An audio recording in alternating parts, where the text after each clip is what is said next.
Assalamualaikum, it's me Nihala Nasik, easy home cook. അപ്പം ഇന്ന് ഞാൻ ഒരു വെറൈറ്റി ആയിട്ടുള്ളൊരു വീഡിയോ, അതായത് ഞാനൊക്കെ പ്രഗ്നൻ്റ് ആവുന്ന സമയത്ത് ഞാൻ ഏറ്റവും കൂടുതൽ എനിക്ക് തോന്നുന്നു ഫസ്റ്റ് പ്രഗ്നൻസിയിൽ ഞാൻ ഏറ്റവും കൂടുതൽ യൂട്യൂബിൽ നോക്കിയിട്ടുണ്ടാവുന്ന ഒരു വീഡിയോ ആണ്. അപ്പം അന്നൊന്നും എനിക്ക് യൂട്യൂബ് ചാനൽ ഇല്ലല്ലോ. അപ്പം ഞാനിങ്ങനെ വിചാരിക്കും, ഞാനും എന്തെങ്കിലും ഒരു യൂട്യൂബ് ചാനലൊക്കെ തുടങ്ങുമ്പം ഇതുപോലൊരു വീഡിയോ, അതായത് എൻ്റെ എക്സ്പീരിയൻസിൽ വെച്ചിട്ട് എനിക്ക് മനസ്സിലായ കാര്യങ്ങൾ നിങ്ങളോട് ഷെയർ ചെയ്യണമെന്നുണ്ടായിരുന്നു. അപ്പോൾ എന്തായാലും ഇപ്പം എനിക്ക് അതിന് പറ്റിയൊരു സമയമാണ്. കാരണം ഞാൻ 4-ാം മാസം പ്രഗ്നൻ്റ് ആണ്.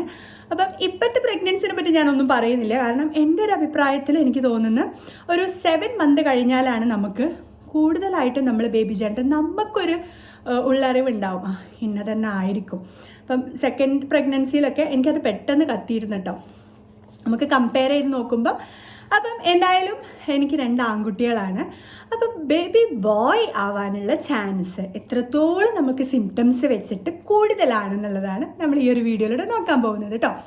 ഞാൻ എൻ്റെ എല്ലാ കാര്യങ്ങളും ഇതാ ഇങ്ങനെ ഒരു നോട്ട് പാഡിൽ, എനിക്കിങ്ങനെ പല നോട്ട് പാഡും ഉണ്ട് കേട്ടോ, ഞാനിങ്ങനെ എഴുതിയൊക്കെ സൂക്ഷിച്ചൊക്കെ വെക്കാറുണ്ട്. എൻ്റെ എല്ലാ കാര്യം, പ്രഗ്നൻസിൻ്റെ എല്ലാ കാര്യങ്ങളും, സ്കാനിങ് എടുത്തത് അങ്ങനെയൊക്കെ എനിക്ക് തോന്നുന്നു ഞാൻ മാത്രമല്ല മിക്കവരും ചിലപ്പോൾ എഴുതി വെക്കാറൊക്കെ ഉണ്ട് കേട്ടോ. അങ്ങനെ എന്തായാലും നമുക്ക് നേരെ വീഡിയോയിലേക്ക് പോവാം. ഞാൻ സിംറ്റംസൊക്കെ എഴുതി വെച്ചിട്ടുണ്ട്. ഒരു 11 സിംറ്റംസ് ഞാൻ എഴുതി വെച്ചിട്ടുണ്ട് കേട്ടോ. എനിക്ക് പെട്ടെന്ന് കത്തിയതിൽ ഒരു 11 സിംറ്റംസ് ഞാൻ എഴുതി വെച്ചിട്ടുണ്ട്. നിങ്ങൾ മുന്നേത്തെ വീഡിയോസിലും പലരും ചെയ്തതൊക്കെ കാണാം. പക്ഷേ എൻ്റെ എക്സ്പീരിയൻസിൽ എനിക്ക് 2 ആൺകുട്ടികളാണല്ലോ. അപ്പം ആ 2 ആൺകുട്ടികൾ, അതായത് ആൺകുട്ടികളാവാനുള്ള ചാൻസ് നമുക്ക് സിംറ്റംസ് വെച്ചിട്ട് എത്രത്തോളം കൂടുതൽ നോക്കാൻ പറ്റുന്നുള്ളതാണ് ഞാൻ പറയാൻ പോകുന്നത്. അപ്പം നമുക്ക് നേരെ വീഡിയോയിലേക്ക് കടക്കാം. അപ്പോൾ ആദ്യത്തെ സിംറ്റം ഞാൻ എഴുതി വെച്ചത് സിക്നെസ് ആണ്. 2 തരം സിക്നെസ് ഉണ്ട് അല്ലേ, മോർണിംഗ് സിക്നെസ്സും ഉണ്ട്, ഈവനിങ് സിക്നെസ്സും ഉണ്ട്. അപ്പം എനിക്ക് എൻ്റെ 2 പ്രഗ്നൻസിയിലും എനിക്ക് ഈവനിങ് സിക്നെസ് ആയിരുന്നു. രാവിലെ തൊട്ട് ഒരു വൈകുന്നേരം ഒരു 3 മണി വരെ ഞാൻ ഭയങ്കര നല്ല ഒരു ഛർദി ഒന്നും ഇല്ലാതെ ഒക്കെ ആയിരിക്കും. ഞാനൊരു 3 മാസം വരെയുള്ള സമയമല്ല കേട്ടോ പറയുന്നത്. കാരണം 3 months 12 വീക്സ് തൊട്ട് ഒരു 14 വീക്സ് വരെ നമുക്ക് എല്ലാവർക്കും വൊമിറ്റിംഗ് ഉണ്ടാവും. അതിപ്പം ബേബി ബോയ് ആയാലും ബേബി ഗേൾ ആയാലും നമുക്ക് വൊമിറ്റിംഗ് ഉണ്ടാവും, ഇല്ലാത്തവരും ഉണ്ടാവും. പക്ഷേ ഞാനൊരു 3 മന്ത് കഴിഞ്ഞിട്ടുള്ള കാര്യങ്ങളാണ് പറയുന്നത്. പിന്നെ നമുക്ക് കുറേയൊക്കെ കണക്ട് ചെയ്യാനും പറ്റും ഈ 3 മന്ത് വരെ ഉള്ളതിലൂട്ടോ ഈ സിക്നെസ്സിൻ്റെ കാര്യത്തിൽ. അപ്പം എന്തായാലും ഈവനിങ് സിക്നെസ് ആണ് നിങ്ങൾക്കുള്ളത് എങ്കിൽ നിങ്ങൾ ക്യാരി ചെയ്യുന്നത് ഉറപ്പായിട്ടും മീൻസ് എൻ്റെ ഇതിലാണ് ഞാൻ പറയുന്നത്, അതൊരു ബേബി ബോയ് തന്നെ ആയിരിക്കും. അതായത് രാത്രിയിൽ വൈകുന്നേരത്തിന് ശേഷം നമുക്ക് വല്ലാതെ ടയേർഡ് ആവുക, ഒരു മൂഡ് സ്വിങ്സ് പോലെ തോന്നുക, ഭയങ്കരമായ വൊമിറ്റിങ്, ഭക്ഷണം കഴിക്കാൻ പറ്റാതെ ആവുക, അങ്ങനെയൊക്കെ വരികയാണെങ്കിൽ അത് ബേബി ബോയ് ആവാനായിരിക്കും ചാൻസ് കേട്ടോ. പിന്നെ ഇതൊക്കെ ഒരു മിത്താണ്, ഇതൊന്നും സയൻറ്റിഫിക്കലി പ്രൂവൺ ആയിട്ടുള്ള കാര്യങ്ങളൊന്നുമല്ല. പക്ഷെ നമ്മൾ എക്സ്പീരിയൻസ് വെച്ചിട്ട് നമുക്ക് പറയാമല്ലോ. പിന്നെ 2ാമത്തെ സിംറ്റം ഞാൻ പറയാൻ പോകുന്നത് ബ്രസ്റ്റ് കളറാണ് കേട്ടോ. നമ്മൾ ബ്രസ്റ്റിൻ്റെ കളറ് ബേബി ബോയിനാണ് നമ്മൾ ക്യാരി ചെയ്യുന്നത് എങ്കിൽ ബ്ലാക്ക് ആയിരിക്കില്ല. അതായത് ഒരു പ്യോർ ബ്ലാക്ക് നമുക്ക് കിട്ടില്ല, ഒരു റെഡിഷ് ചേർന്നിട്ടുള്ള ഒരു കളറായിരിക്കും. അങ്ങനെയാണെങ്കിൽ അത് ബേബി ബോയ് ആവാനായിരിക്കും ചാൻസ്. ഇനി ബേബി ഗേൾ ആണെങ്കിൽ നല്ല ഡാർക്ക് ആയിട്ടുള്ള ബ്ലാക്ക് കളറായിരിക്കും കേട്ടോ. ഇതെനിക്ക് തോന്നുന്നു ഖുറാനിൽ ഒക്കെ പറഞ്ഞിട്ടുണ്ട് ഈ ഒരു സിംറ്റം കേട്ടോ. ഈ ഒരു സിംറ്റം അങ്ങനെ പറഞ്ഞിട്ടുണ്ട്. അങ്ങനെ അതിലേക്കൊന്നും ഞാൻ കടക്കുന്നില്ല, പക്ഷേ അങ്ങനെ ഒന്നുണ്ട്. ഓക്കെ, ഇനി 3ാമത്തേത് ബേബി ബമ്പ് വെച്ചിട്ട് നമുക്ക് മനസ്സിലാക്കാൻ പറ്റും. അതായത് നമുക്ക് കുഞ്ഞു വയറാണെങ്കിലും കുറച്ചൊരു മേൽപോട്ടുള്ള വയറോ ആണെങ്കിലും നമുക്ക് ബേബി ബോയ് ആയിരിക്കും. എനിക്ക് എൻ്റെ 2 പ്രഗ്നൻസിയിലും നമ്മളെ ഇവിടെ നിന്നിട്ടായിരിക്കും എനിക്ക് വയറ് വരുന്നത് കേട്ടോ.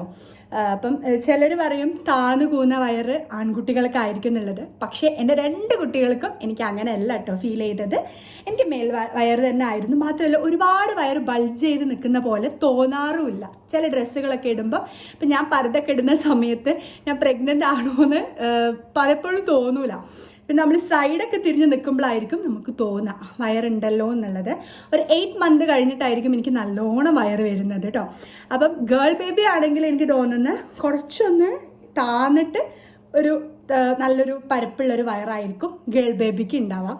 ഞാൻ എൻ്റെ ഒരു എക്സ്പീരിയൻസ് വെച്ചിട്ടാട്ടോ പറയുന്നത്. പിന്നെ ഹാർട്ട് റേറ്റ്, 4ാമത്തേതായിട്ട് ഹാർട്ട് റേറ്റ് ആണ്.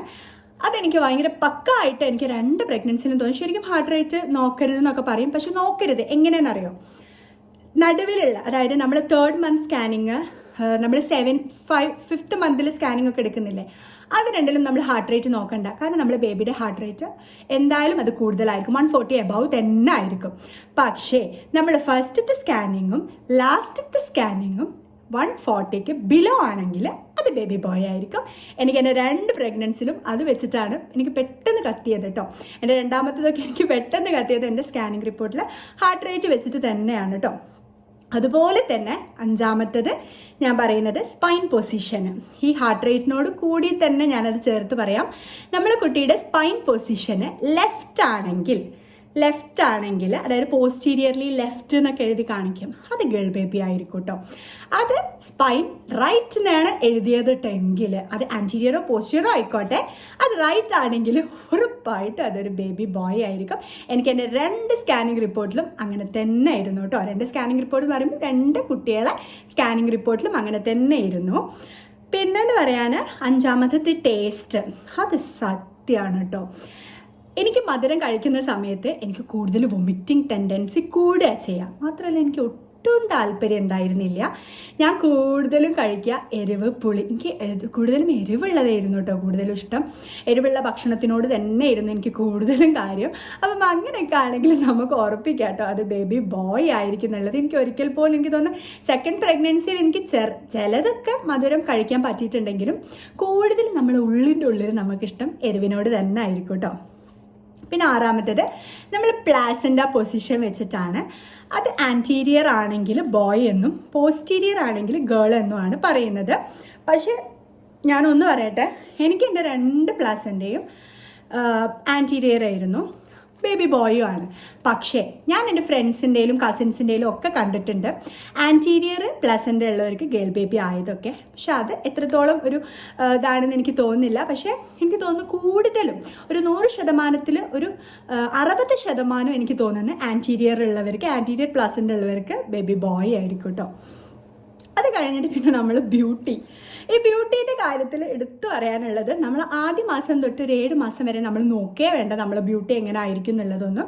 കാരണം അത് നമുക്ക് പറയാൻ കഴിയില്ല. ഒരു 7 മാസം തൊട്ട് നമ്മളെ പ്രസവം അടുപ്പിച്ചിട്ട് നമ്മളൊരുമാതിരി അണ്ടി മുണിങ്ങിയ കോലാവുകയാണെങ്കിൽ അത് ഉറപ്പായിട്ട് ബേബി ബോയ് ആയിരിക്കും കേട്ടോ. കാരണം ഞാൻ ആദ്യ മാസങ്ങളിലൊക്കെ എനിക്ക് നല്ലൊരു ഗ്ലോയും, കാരണം പ്രത്യേക ഒരു നിറവും പിന്നെ നല്ലൊരു തടിയും ഒക്കെ തോന്നും കേട്ടോ. പക്ഷേ ഒരു ലാസ്റ്റ് ഒരു 7-8 മാസം, ഒരു 8 മാസമൊക്കെ കഴിഞ്ഞിട്ടുണ്ടെങ്കിൽ എൻ്റെ അവസ്ഥ ഭയങ്കര ഭയാനകമായിരിക്കും. ശരിക്കും എന്നെ പലരും തുമ്പിസുബു എന്നൊക്കെ പറയലുണ്ട് കേട്ടോ. കാരണം അത്രയും മെലിഞ്ഞിട്ട് മീൻസ് വയറ് മാത്രം ബൾജ് ചെയ്തിട്ട് ഫുൾ കറുത്ത്, കഴുത്തും ഒക്കെ കറുത്ത്, മുഖവും ഒക്കെ കറുത്തിട്ട് നല്ലൊരു ഉണങ്ങിയ പോലെ ഉണ്ടാവും.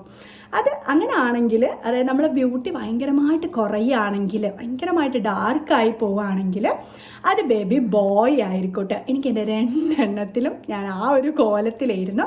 ഇനിയെല്ലാം നല്ല തടിച്ച് നല്ല ഗുണ്ടുമണിയായിട്ട് വയറും നമ്മളും ഒക്കെ ഒരുപോലെ വെയിറ്റ് ഗെയിൻ ചെയ്യുകയാണെങ്കിൽ അതൊരു ബേബി ഗേളോ ആവാനായിരിക്കും ചാൻസ്. ഞാനൊരു ഓപ്പോസിറ്റ് നോക്കിയതാട്ടോ. പിന്നെ ഹെയർ ഗ്രോത്ത്, എനിക്ക് തോന്നുന്നു ആൺകുട്ടികളെ എനിക്ക് 2 പ്രഗ്നൻസിയിലും എനിക്ക് എൻ്റെ മുടി പ്രഗ്നൻസി ടൈമിൽ നല്ല ഉള്ളുള്ള പോലെ തോന്നും കേട്ടോ.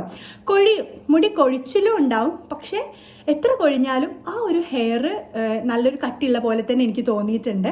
അപ്പം ചിലപ്പം മുടി കൊഴിഞ്ഞ് നല്ലോണം പോയിട്ട് നല്ലൊരു കോല് പോലെ ആവുന്നത് ചിലപ്പം പെൺകുട്ടികൾക്കായിരിക്കാം. ഞാൻ എൻ്റെ ഒരു ഇത് വെച്ചിട്ടാട്ടോ പറയുന്നത്.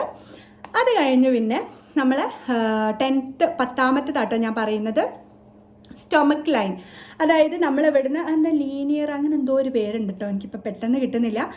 അതായത് ഇവിടം തൊട്ട് അടി വരെ ആ ഒരു വര വരെ ആണെങ്കിൽ അത് ബേബി ബോയ് ആയിരിക്കും.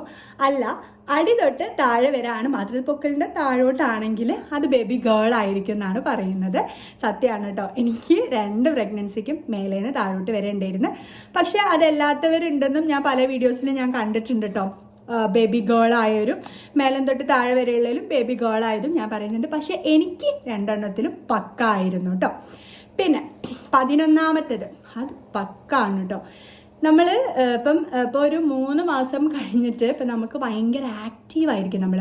അതായത് ഇപ്പം എങ്ങോട്ട് പോകാനാണെങ്കിലും എന്ത് ചെയ്യാനാണെങ്കിലും ഒക്കെ നമുക്ക് നല്ല ആക്റ്റീവ് ആണെങ്കിൽ, ഞാൻ 2 പ്രഗ്നൻസിയിലും നല്ല ആക്റ്റീവായിരുന്നു കേട്ടോ. ആദ്യത്തെ പ്രഗ്നൻസിയിൽ ഞാൻ ഫുൾ കോളേജ് പോയിരുന്നു.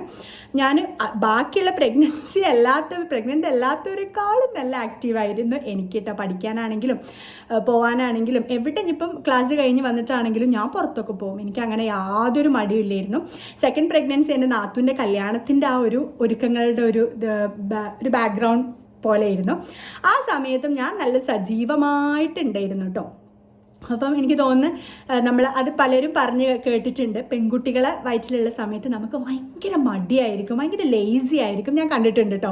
സത്യമാണ്, അത് സത്യം തന്നെയാണ്. പക്ഷേ ആൺകുട്ടികളാണ് നിങ്ങൾ ക്യാരി ചെയ്യുന്നതെങ്കിൽ നിങ്ങൾ ഭയങ്കര ആക്റ്റീവായിരിക്കും. അത് വിചാരിച്ചിട്ട് എല്ലാ സമയവും ഒരു ദിവസം 24 മണിക്കൂറും ആക്റ്റീവായി നിൽക്കുന്നതല്ല, അല്ലാതെ നമുക്ക് കൂടുതലായിട്ട് നമുക്കൊരു ആക്റ്റീവ് മൈൻഡ് ആയിരിക്കും അതിനോട് ഉണ്ടാവുക കേട്ടോ. അപ്പോൾ എന്തായാലും ഞാൻ 11 എണ്ണം പറഞ്ഞു തന്നിട്ടുണ്ട്. ഇതിൽ ഇപ്പോഴത്തെ പ്രഗ്നൻസിനെ പറ്റിയിട്ട് ഞാൻ എന്തായാലും ഇപ്പോൾ പറയുന്നില്ല. കാരണം എന്താ വെച്ചാൽ 3 മാസം കഴിഞ്ഞിട്ട് 4 മാസത്തിലേക്ക് കടന്നിട്ടല്ലേ ഉള്ളൂ. അപ്പം എനിക്കറിയാം, ഏകദേശമൊക്കെ എനിക്കറിയാം ഏത് ജെൻഡർ ആയിരിക്കും എന്നുള്ളതൊക്കെ. പക്ഷെ അതൊക്കെ ഞാൻ എന്തായാലും എൻ്റെ ഡെലിവറി കഴിഞ്ഞിട്ട് ഇൻഷാല്ലാ പറഞ്ഞിട്ട്, അല്ലെങ്കിൽ ഞാനൊരു 8 മന്ത് 9 മന്തിൽ ഞാൻ വീഡിയോ ചെയ്യാം കേട്ടോ. എനിക്ക് തോന്നിയ കാര്യങ്ങളൊക്കെ ഞാൻ ചെയ്യാം. എന്നിട്ട് നമുക്ക് നോക്കാമല്ലോ ഏത് കുട്ടിയാണെന്നുള്ളതൊക്കെ. പിന്നെ ഇനി സ്കാനിങ് റിപ്പോർട്ട്സൊക്കെ വെച്ചെങ്ങാണ്ടൊരു, അതായത് എൻ്റെ 2 സ്കാനിങ് റിപ്പോർട്ട്സും പിന്നെ ഗേൾ ബേബീസിൻ്റെ സ്കാനിങ് റിപ്പോർട്ട്സൊക്കെ വെച്ചെങ്ങാണ്ട് നമുക്കൊരു കമ്പാരിസൺ ചെയ്ത് നോക്കാം. അപ്പം അങ്ങനെയുള്ള വീഡിയോ വേണം എന്നുള്ളവർ കമൻറ്റ് ഇട്ടോളി. അപ്പോൾ എന്തായാലും അത്രയേ ഉള്ളൂ. ഏത് കുട്ടിയായാലും നമുക്ക് സന്തോഷമാണ്. അതെനിക്ക് 2ാമത്തത് ആൺകുട്ടി പിറന്നപ്പോൾ എനിക്ക് മനസ്സിലായതാട്ടോ. ഉള്ളിൽ ഭയങ്കര ആഗ്രഹമായിരുന്നു മോളാവണം എന്നുള്ളത്. പക്ഷേ അത് മോനായപ്പോഴും ഡോക്ടറെ പറഞ്ഞ് കഴിയുന്ന സമയത്ത് മോനാണ് കേട്ടോ എന്ന് പറഞ്ഞ് ഓക്കെ, മെൻ്റലി ഞാൻ ഓക്കെയാണ്. കാരണം എനിക്ക് എൻ്റെ ലാസ്റ്റിലേക്ക് എനിക്ക് എൻ്റെ സ്കാനിങ് റിപ്പോർട്ട്സും കാര്യങ്ങളും എൻ്റെ എല്ലാ ഇതും വെച്ചിട്ട് എനിക്ക് അറിയായിരുന്നു അതൊരു ആൺകുട്ടി തന്നെ ആയിരിക്കും എന്നുള്ളത്. അപ്പോൾ നമുക്ക് ആഗ്രഹങ്ങളൊക്കെ ഉണ്ടാവും, ആണാവണം പെണ്ണാവണം എന്നുള്ളത്. പക്ഷേ ഏത് കുട്ടിയാണെങ്കിലും ആരോഗ്യത്തോടുള്ളൊരു കുട്ടി ആയിരിക്കണം എന്ന് മാത്രം നിങ്ങൾ ദുആ ചെയ്താൽ മതി. അത് എൻ്റെ ഈ ഒരു പ്രഗ്നൻസി 3rd പ്രഗ്നൻസി ആയപ്പം എനിക്ക് കുറച്ചും കൂടി ഒരു മെച്യൂരിറ്റി വന്നിട്ടുണ്ട് കേട്ടോ ആ കാര്യത്തിലൊക്കെ. അപ്പം എന്തായാലും ചാനൽ സബ്സ്ക്രൈബ് ചെയ്യാത്തവർ സബ്സ്ക്രൈബ് ചെയ്യുക, ലൈക്ക് ചെയ്യുക, ഷെയർ ചെയ്യുക, കമൻറ്റ് ചെയ്യുക. അപ്പോൾ ഇത്രയേ ഉള്ളൂ. ബൈ.